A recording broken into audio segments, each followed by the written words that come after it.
Welcome aboard, passengers. Mega Sim here. Currently in London. Yes, that's right. I'm currently at Imperial Wharf. And I'm staying here for a couple more days for work.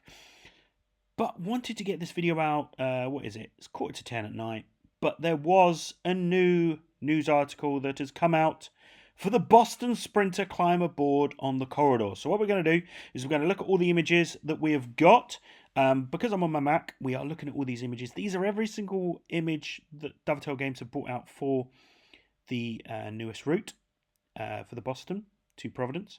So we're going to climb aboard. Arriving next week, 19th of August, Boston Sprinter will put you in control at the throttle of electric, diesel and cab car equipment. With the upcoming Train Sim World 2 Rush Hour Boston Sprinter route, you will climb aboard Amtrak's state-of-the-art Siemens ACS64 City Sprinter Electric, the Massachusetts Bay Transport Authority, which is MBTA's, modernised EMD F40PH3C diesel, and the MBTA's Messerschmitt Balkow Bohm MBB veteran CTC3 cab car to hustle passengers over the bustling northeast corridor between Boston South Station and Providence Station. Let's take a closer look at each of these three types of distinctive equipment, which range from ultra-modern to vintage. I am going to be moving around because I am quite warm at the moment. Anyway, Amtrak's Siemens ACS64 City Sprinter, now classic EMD ASEA AEM7, served for 3 decades, but all good things come to an end, and in 2010, wow, that was 11 years ago, October, Amtrak placed orders for its next gen of electrics to power Northeast Corridor and Keystone Corridor. So those trains were going to be replaced. So the locomotive chosen would come from Siemens Mobility, a subsidiary of Siemens AG of Germany, and was designed based on the successful Eurosprinter. Amtrak's new electrics were given the designation ACS64 and the name City Sprinter. The ACS64 features a monocoque, I don't know what that is. I've never seen that before. Monocoque body. I'm saying that totally wrong. And double cab design. Anyway. Weighs in at approximately 215,000 pounds. Rides on a 4-axle. Let me just check what that was. Oh, monocoque. Yeah, monocoque. An aircraft or vehicle structure in which the chassis is an integral with the body. Anyway, 4-axle BB trucks and produces 8,320 maximum horsepower. The 64 in its designation references the 6,400 kilowatt output.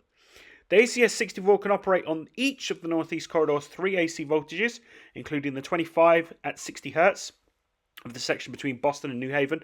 Although designed capable of 135 miles per hour, the 64 is classified for 125 operations on the corridor. Amtrak's first ACS64, number 600, formally entered service at Boston on the 7th of February 2014, and by August 2016, Amtrak placed 70 of the potent and stylish electrics in service. Thus, the ACS64 became the standard bearer of Amtrak's conventional train services throughout the Northeast Corridor.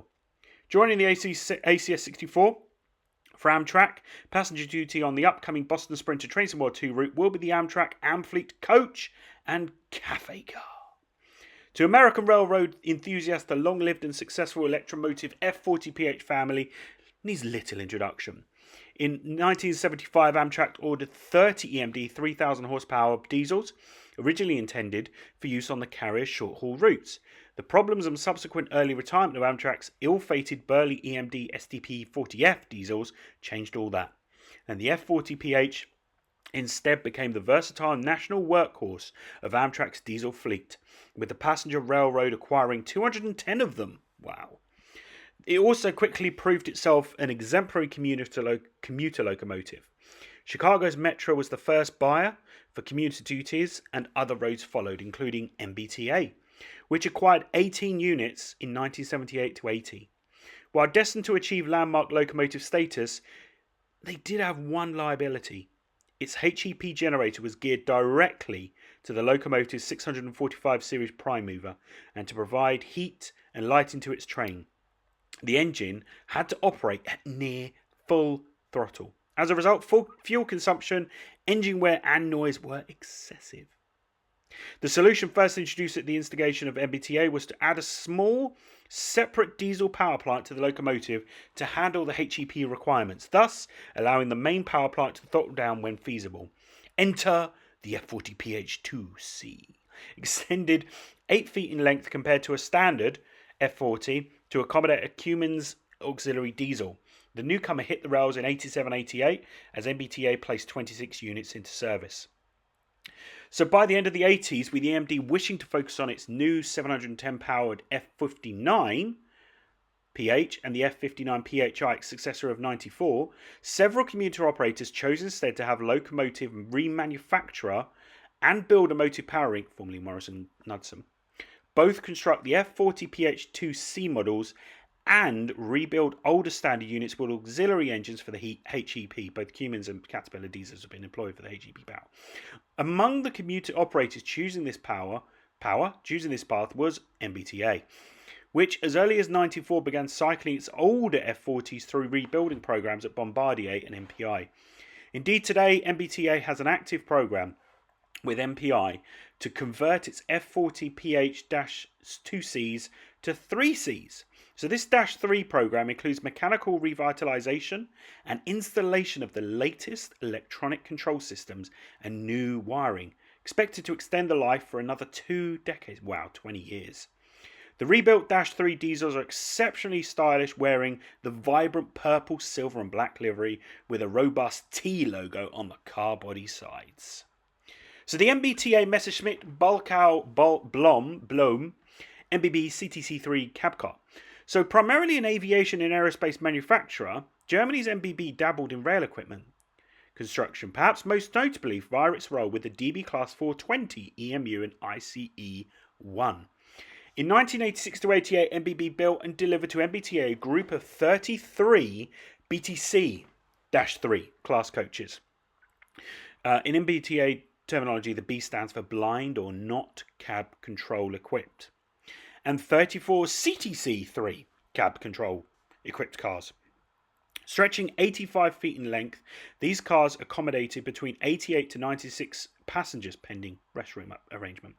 10 of these CTC3 cars were subsequently converted to BTC, and over the years the MBB cars could be found covering both north side duties, services out of Boston North, and south side schedules, with services from Boston South. Joining the cab-equipped CTC on the Boston-Providence route will be the standard BTC3 coach. Okay, so we're going to get both. We're going to get the CTC, which is the control-equipped car, and then the BTC, which is not cab-controlled. Okay. The Tracing World 2 Rush Hour edition of the Boston-Providence route will soon bring the vitality of this extraordinary rail line to full, entertaining, and challenging life. All the grand locations of the route, Boston South and Back Bay stations, Cove interlocking, Amtrak sprawling and modern Southampton Street maintenance facility, Forest Hills, Reedville, Canton Junction and Viaduct, Mansfield, East Junction, Providence Station and more. They are all being expertly recreated. The Amtrak ACS64, the MBTA EMD F40PH-3C and the CTC3 cab cars have each been meticulously researched and beautifully modelled to provide you, me, all of us with an authentic, realistic and enjoyable experience at the controls. The ACS64 will put you at the throttle of America's modern electric workhorse, whereas the F40 will provide the challenges of operating a landmark locomotive that's been updated to contemporary specification. And the veteran CTC3 cars will provide the experience of operating with the relatively uncomplicated but efficient control systems of cab cars built several decades ago. Get ready to climb aboard on the corridor. Wow, that was good. There's a lot of information there. I am looking forward to going on this route. I do like the NEC, the New York corridor that we had before. That was good.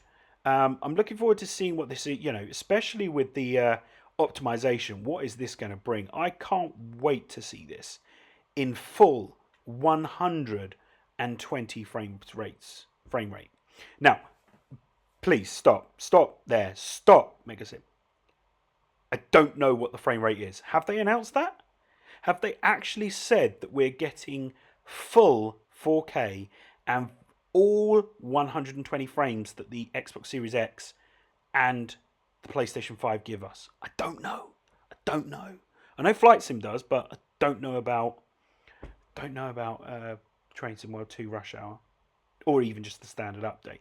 Well, anyway, that was good. I'm looking forward to this anyway. Good to get back on the ACS64 and also the pink and purple MBTAs. Looking forward to the cab car as well. But yeah, link in the description below will be to this news article, so you can have a look at that. We're going through all the other images that we've got for this Boston Providence. But yeah, I'm looking forward to this. Hopefully you are too.